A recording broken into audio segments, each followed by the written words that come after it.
기도하겠습니다. 성부와 성자와 성령의 이름으로 기도합니다. 하나님 아버지, 하나님의 말씀을 들려주소서. 그리고 하나님께서 원하시는 하나님의 말씀이 선포되게 해주시옵시며 하나님의 말씀을 깊이 가슴에 새기고 순종하며 나아가게 해주시옵소서. 예수님 이름 받들어 기도했습니다. 아멘.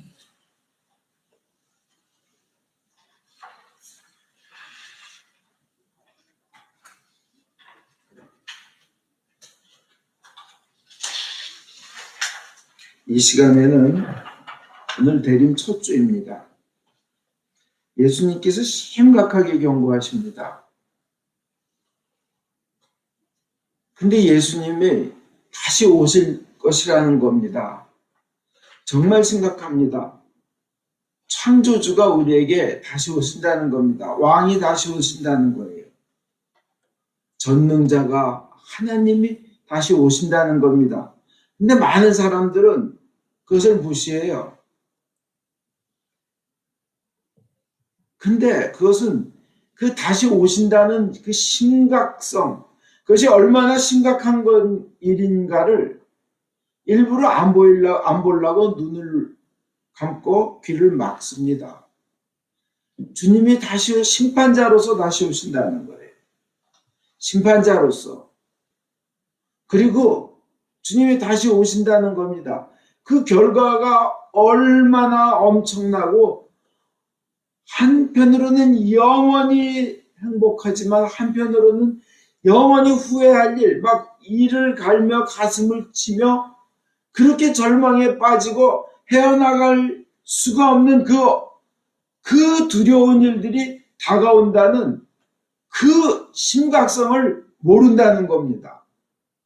그걸 제일 모르는 사람들이 누구냐? 거룩한 곳에 서 있는 회개하지 않는 목회자들이고 오래된 신자 생활을 하면서 그 심각성을 무시하는 신자들입니다. 진노의 대상인 거죠. 앞에서는 그럴듯하게 얘기를 하고 삶은 다 뒤집어요. 거짓말로.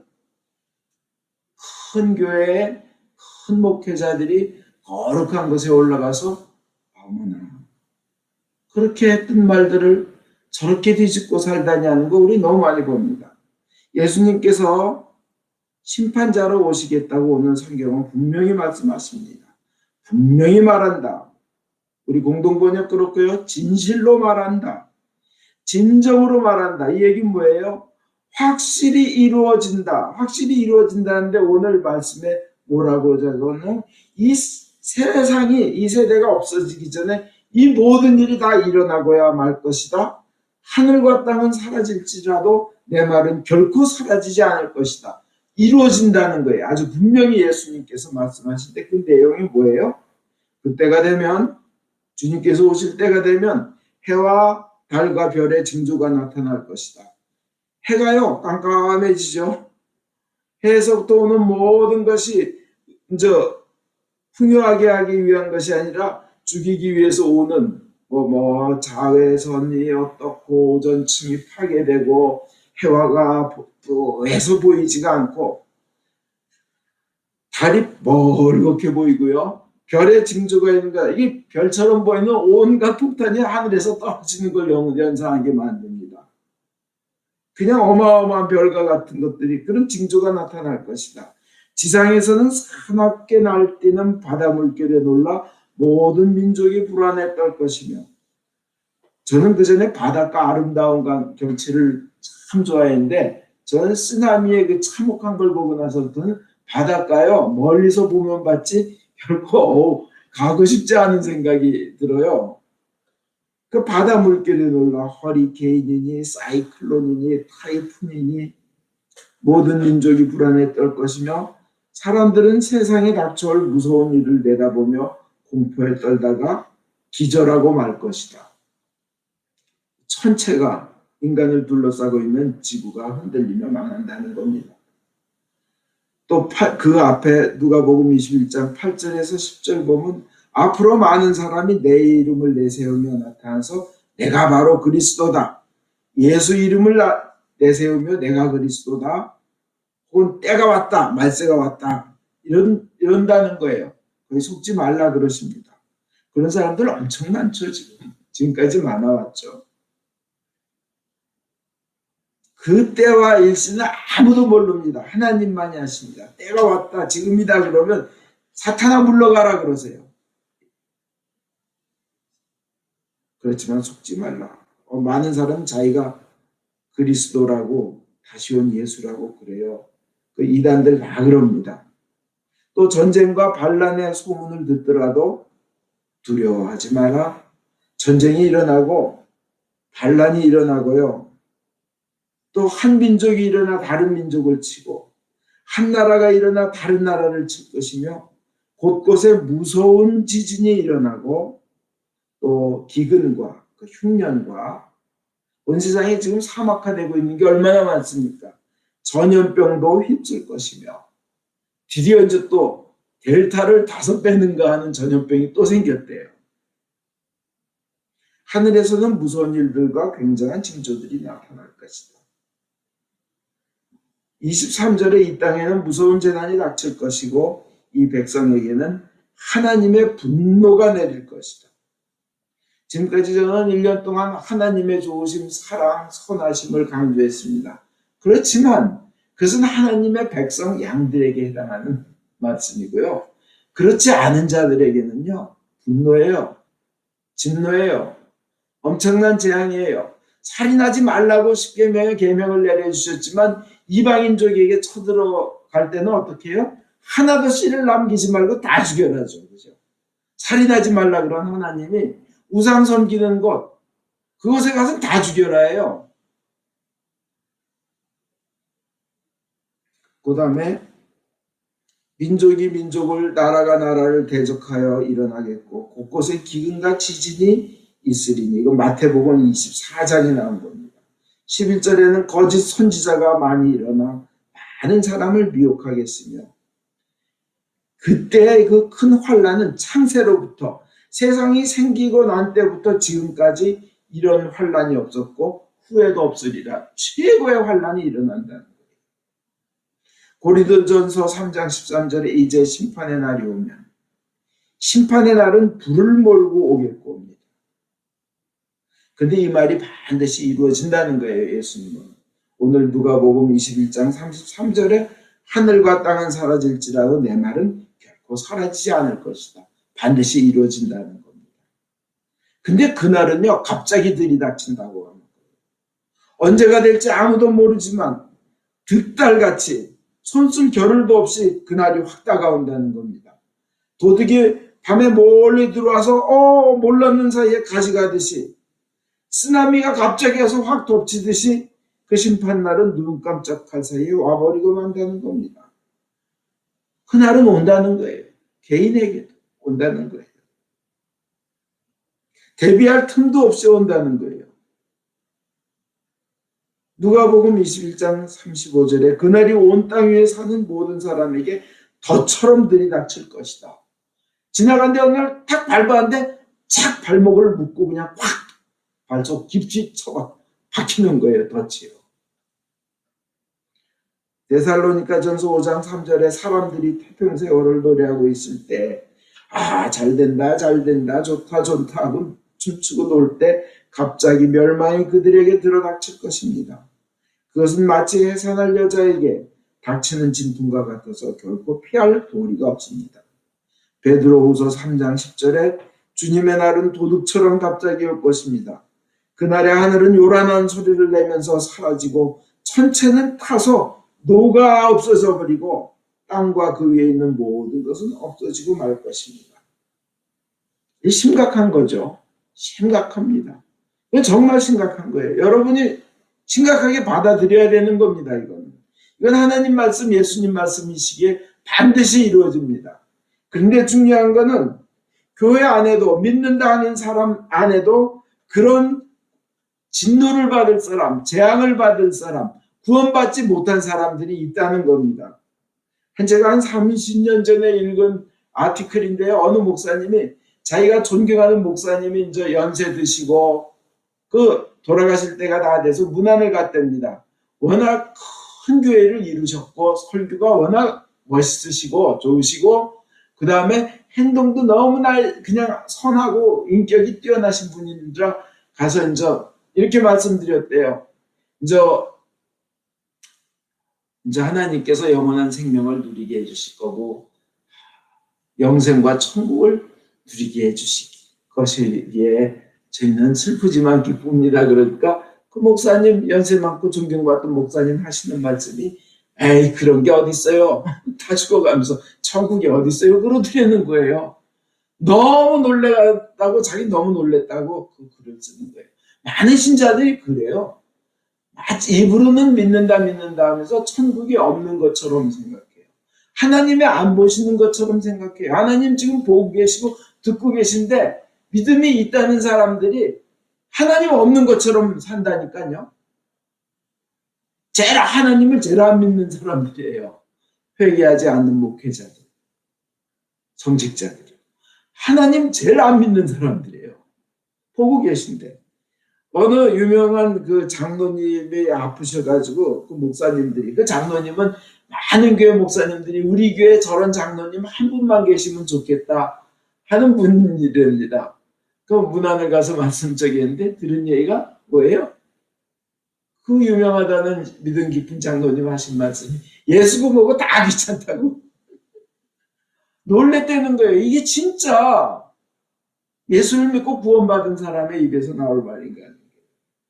근데요, 구원받지 못한 사람이 교회 안에 있다. 이건 예수님이 말씀하신 거예요. 누가복음 13장 24절에 사실 많은 사람들이 구원의 문으로 들어가려고 하겠지만 들어가지 못할 것이다.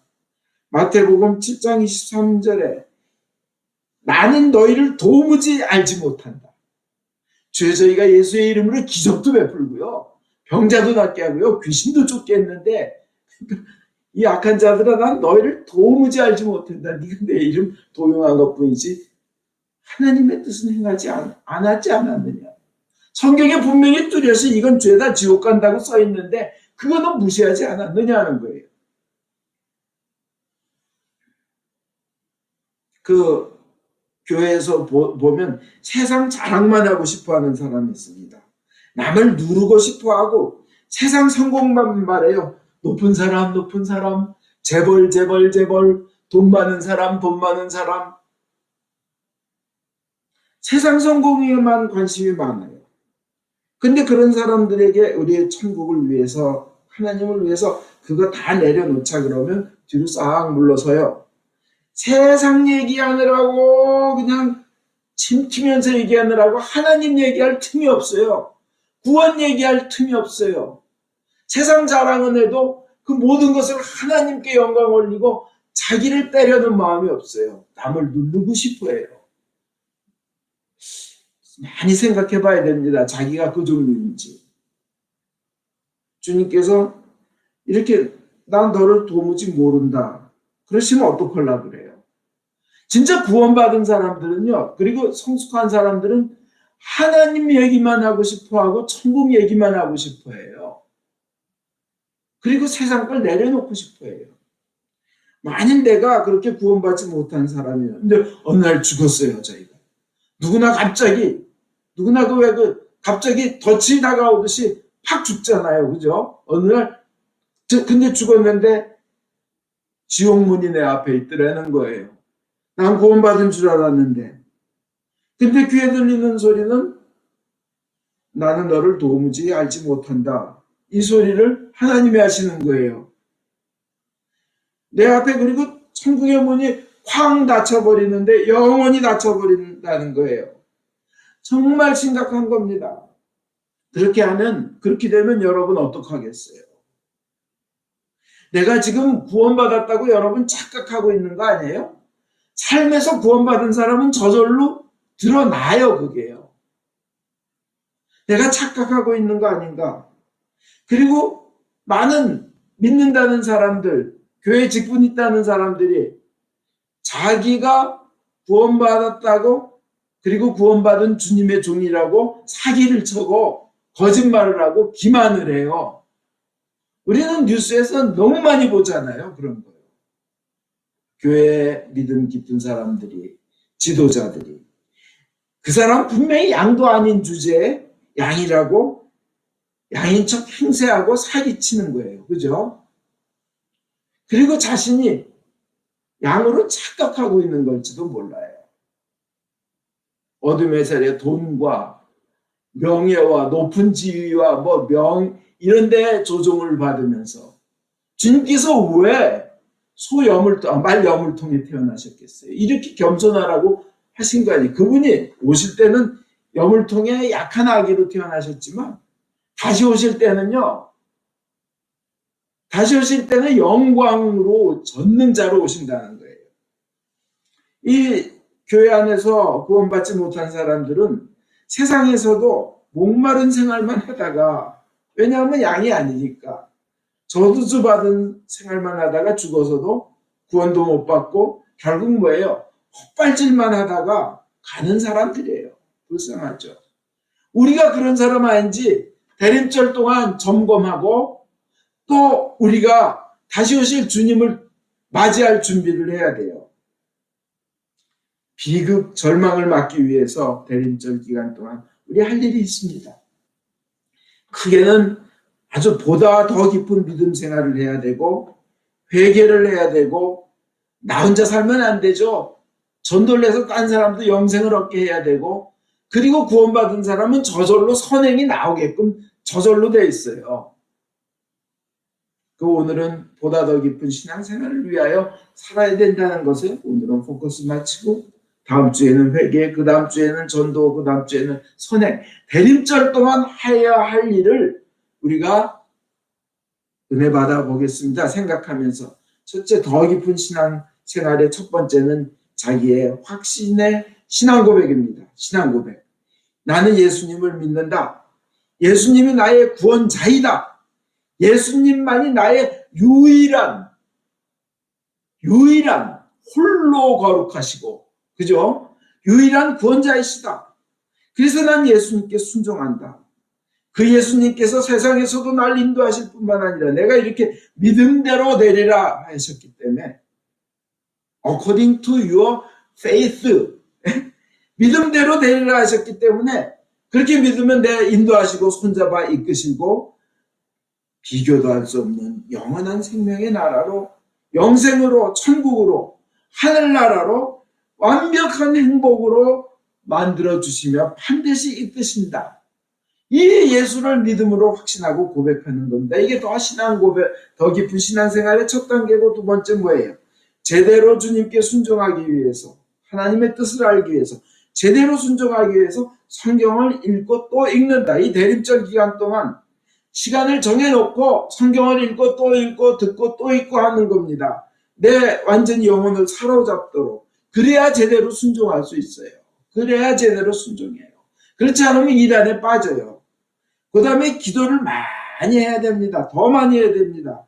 하나님의 뜻을 받기 위해서, 하나님의 마음을 받기 위해서, 하나님의 능력을 받기 위해서, 하나님의 뜻을 알기 위해서 기도하고 또 기도해야 되는 겁니다. 대림절 동안. 더 많이. 빌립보서 2장 12절에 두렵고 떨림으로 너희 구원을 이루라. 두렵고 떨림으로 너희 구원을 완성하라는 거예요. 내가 할 부분이 있다는 거예요. 한번 구원받았으면 나는 그냥 아무리 죄를 져도 괜찮다 이거 아니에요. 그 착각이에요. 두렵고 떨림으로 너희 구원을 이루라 하는 거예요. 좀 더 완성시키고 성화시켜 나가라는 거예요. 물론 구원은 선행보다는 하나님의 은총으로 우리의 능력으로는 도저히 안 되니까 하나님의 은총으로 공짜로 무상의 은총, 공짜의 은혜로 이루어지는 걸 믿습니다. 그러나 우리의 할 바는 해야 됩니다. 그럼 구원받습니다. 무서운 진노와 재앙과 심판이 와도 오히려 오늘 복음에 말씀하셨듯이 누가복음 21장 28절에 말씀하신 몸을 일으켜 머리를 들어라 그러세요. 이런 무서운 일들이 나가오면 너희가 구원받을 때가 가까이 온 것이다. 그러는 영화 보면요 주인공이요 막 바다에서 핵폭탄이 터질 직전에 보면 그냥 막 바다에 빠져요. 깊은 속에 들어가요. 그냥 깜깜해 숨도 쉬기 어려워요. 근데 그냥 핵폭탄의 어떤 중요한 장치를 팍 뽑아서 안 터지게 하고는 그 다음에 어떻게 해요? 물속에서 이걸 다 들어요. 그럼 몸이 쭉 올라가요. 영화에서 보면요. 몸이 쭉 올라가요. 그러면 쭉 올라서 숨 탁 쉬면 기다렸던 동료들이 배에 끌어올리죠. 고개를 들라 그러세요. 머리를 들어라. 너희 구원받을 때가 온 것이죠. 결론입니다. 심판자로서 오실 주님을 맞이할 준비를 하는 기간입니다. 보다 깊은 생활, 보다 깊은 신앙생활, 예수님에 대한 믿음의 확신, 성경 읽기, 기도에 매달리는 기간입니다. 분명히 지금 흉측한 것이 거룩한 곳에 있는 것을 봅니다. 그 흉측한 곳이 성경에는 지옥에 간다고 되어 있는 그 자들이 거룩한 성전에 서가지고 예수님 이름으로 축복을 당하는 그런 신성모독 그런 걸 하는 걸 봅니다. 이때 성경은 뭐라 그래요? 산으로 도망가라고 되어 있어요. 예수님은 거룩한 곳으로 피하라. 깨끗한 곳으로 피하라. 하나님 만날 더 높은 곳으로 피하라는 겁니다. 근데 신기한 건요. 이런 말세가 다가오고 그럴수록 아무리 재앙을 때리고 진노를 때려도 아무리 그렇게 두들겨 맞아도 회개하지 않는다는 거예요. 또 망할 자가. 오히려 자기가 정당하다 그래요. 요한계시록 9장 20절 21절에 이런 재앙에 죽지 않고 살아남은 사람들도 온 세상이 피바다가 되고 인류의 3분의 1이 죽고 막 이랬는데도 이들은 회개를 하지 않는다는 겁니다. 자기들이 지은 죄를 뉘우치지 않고 오히려 끊임없이 우상들을 경배한다는 거예요. 자기네들이 세우는 우상들, 헛된 진리. 결론 내리겠습니다. 여러분은 구원받은 자이십니까? 이 대림절 동안 보다 더 깊은 믿음 생활, 더 기도 많이 하고 더 성경 많이 읽고 오직 예수만이 나의 유일한 구원자이십니다 하고 고백하시기 바랍니다. 아멘.